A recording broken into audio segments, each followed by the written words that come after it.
क्या आप जानते हैं कि राजपाल यादव, नवाजुद्दीन सिद्दीकी और विजय राज जैसे बेस्ट थिएटर एक्टर्स अपनी मूवीज में एनिमल इमेज नाम की एक एक्टिंग टेक्निक का इस्तेमाल करते हैं, जिसमें वो अपने किरदार को एक पर्टिकुलर जानवर की तरह इमेजिन करके उन्हीं की तरह एक्शन करते हैं। तो फॉर एग्जाम्पल जैसे हमारे साथ जंगल पिक्चर थी राम गोपाल वर्मा की, तो राजपाल ने अपना कैरेक्टराइजेशन कर लिया बिल्कुल मंकी की तरह, उछल उछल के बात करना ये वो।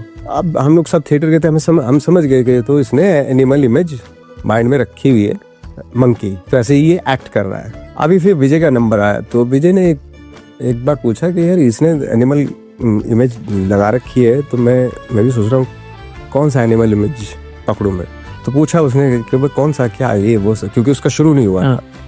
तो किसी ने बताया उसको कि तू स्नेक पकड़ ले।